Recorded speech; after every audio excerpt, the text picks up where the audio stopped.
Welcome to the Escape and Empower podcast. Escape from the corporate rat race to empowered franchise ownership. Are you ready to take control of your destiny, follow your dreams, and live life on your own terms? Join our hosts, Dave and Pete, for insights on how to break free from the corporate grind, ditch the 9-to-5, and step into empowered franchise ownership. Good morning and welcome to the Escape and Empower podcast. My name is Dave Greenberg. I am a co-host and I'm also here with Pete Kilfillan. Good morning, Dave. What a wonderful long weekend, Pete. How was yours? Oh, I am pumped up. Awesome. Well, you know what's even more exciting is we have a premier franchisor, a great person, a friend who we call John Evans from EverLine Coatings. Welcome, John. Hey, Dave and Peter, thanks so much. Really excited to be here. This is awesome. Great. Well, you know, for the audience, John, you're the founder and CEO of EverLine Coatings, and you're a leading franchisor specializing in a number of offerings, and you're based in Calgary, Alberta, in Canada. So rather than talk about your services that you offer across America, share a little bit about yourself, and then we'll come back and talk about the company. Hey, absolutely. Well, I mean, a whole lifetime here so far into in the franchising industry itself. I was actually the son of a multi-unit franchise owner, so they were franchisees themselves, and I was, I guess, unknowingly at the time introduced to not only entrepreneurship and being the son of entrepreneurs, but also in the franchising industry. And then, of course, grown up through school, worked entry-level jobs in franchises, and then became a franchisee myself, and then started up EverLine. So it's been a very, I guess, a long history, just naturally staying in this industry, which has been pretty cool. I thought it was interesting because while you were at the university or college, you jumped into College Pro Painters. That's right. Yeah. And I always knew, with that background, I wanted to run a business. That's just what I was built for. And College Pro Painters, that program to help 20-year-olds to, learn how to market a business, how to sell, how to hire people, how to manage people, and also dealing with conflict, because nothing makes you grow up like you're 22 years old, ready to go on a night in the town. You get a phone call from a client, your guy's kicked over a can of paint on top of a cedar roof. You gotta deal with lots of things. Right.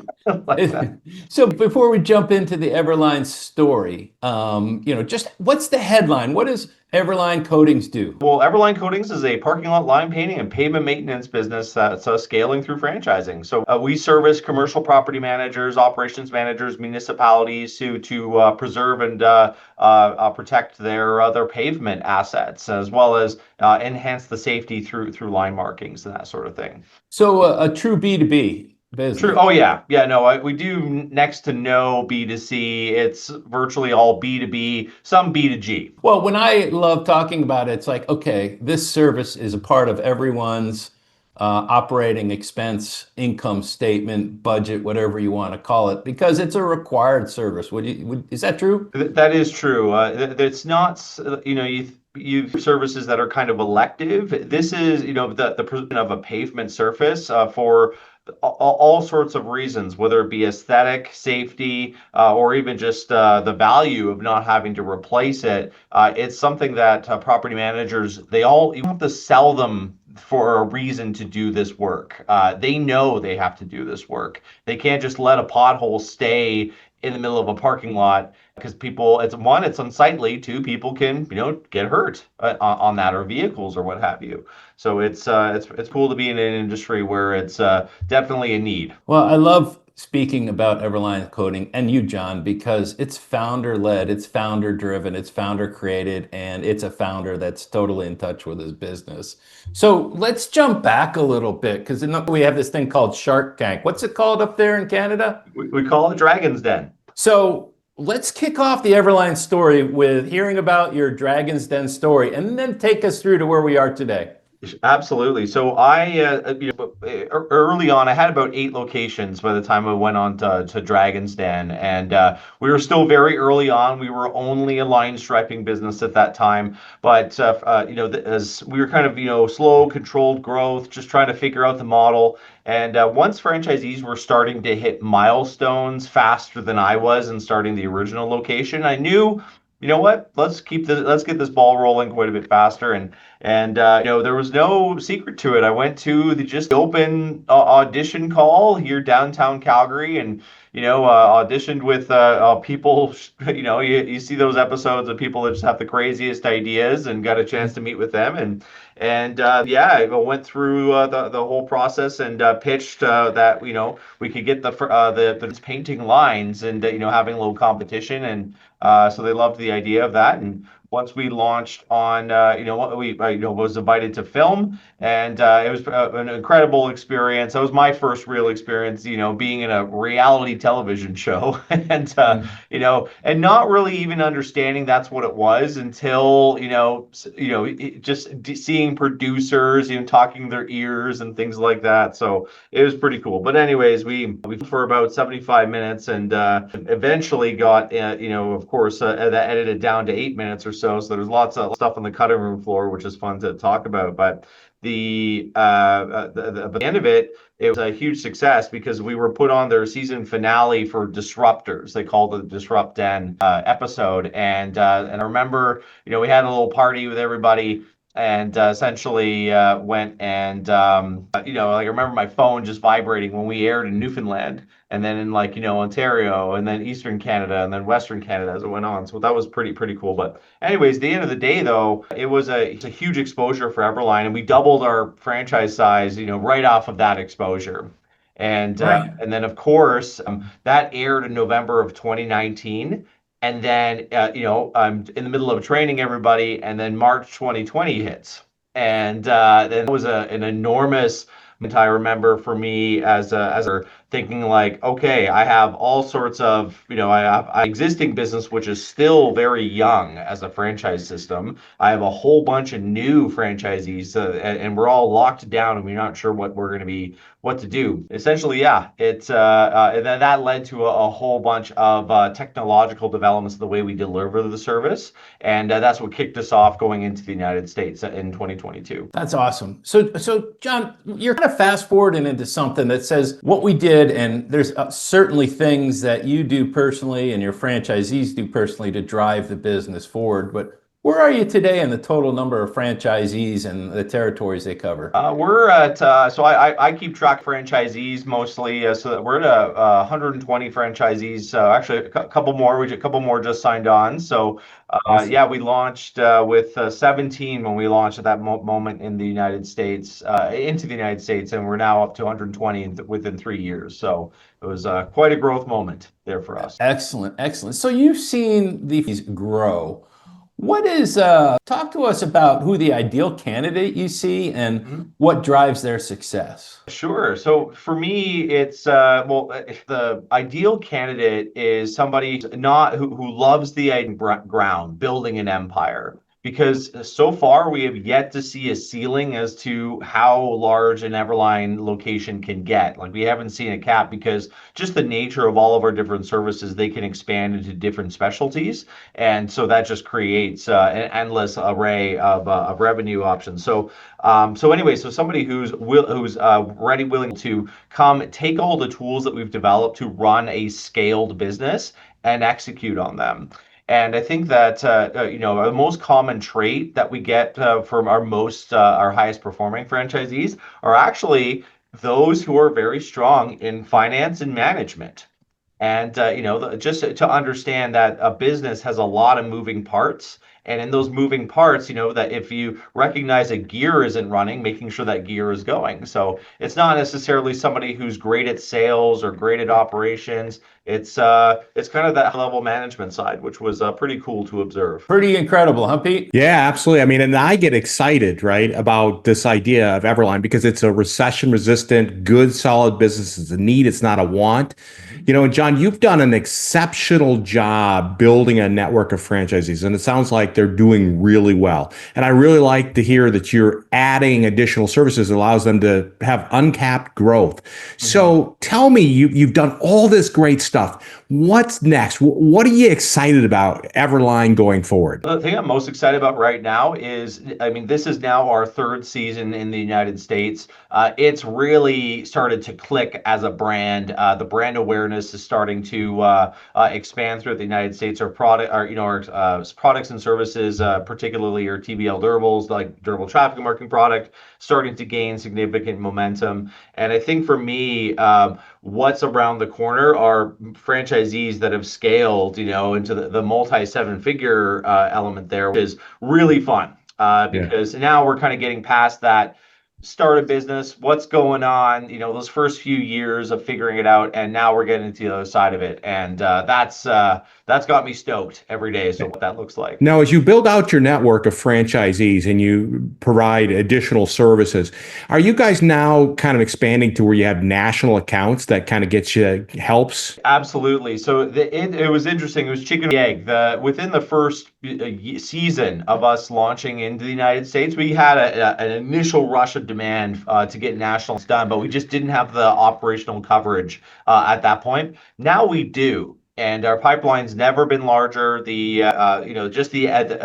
guess some of the, execution that we've done on national accounts that we have throughout the U.S. Like Whataburger is one of them, which we installed TBL durables on 900 stores and continuing on. That was a huge test for us as a brand, and I'm so proud of how everyone executed on that. We got all those stores done in under 4 months, and that was in a specialty product with a whole new set of equipment and training and things like that. And what that did is it further refined our ability to execute on large-scale national account projects by making sure the franchisees are well trained and supported, and that the client is very happy with the communication and, of course, the end result there of that. So can't overstate how amazing of a feat it was. Yeah, I mean, you've done an amazing job building something where it gives people the opportunity to step into an awesome business, right? That continues to have more opportunity. It's very inspiring, don't you think, Dave? Absolutely. Absolutely. Matter of fact, Whataburger just came in Tennessee. They've been all about Tennessee, but they just opened one down the street from us in here in Nashville. My wife's from Texas, so it was date night was Whataburger, and she was actually excited. There you go. It's a taste of home, that's for sure. That's right.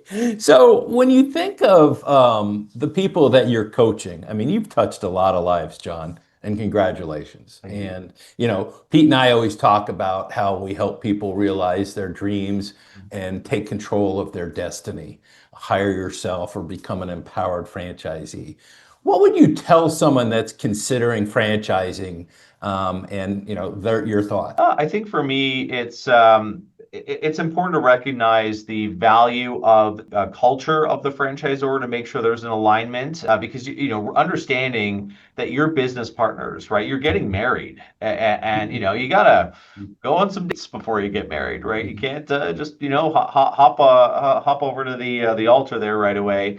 So making sure there's just a really solid back and forth that aligns with your values, and I think that's the next step here is to not ignore or just think about these values of our organization are just these pieces that I just put on the wall. I mean, the ones behind me, Everline, the driven principles, we make sure that franchisees and their people are aligned to those values, and they're not just something you forget and ignore. So making sure they resonate, and that way, just in my experience, I found that when you have a larger organization or a scaled organization, you have a cornerstone of shared values. There's a greater chance of success and cohesion going forward. And then finally, understanding that the actual business model itself, performance is of course very important.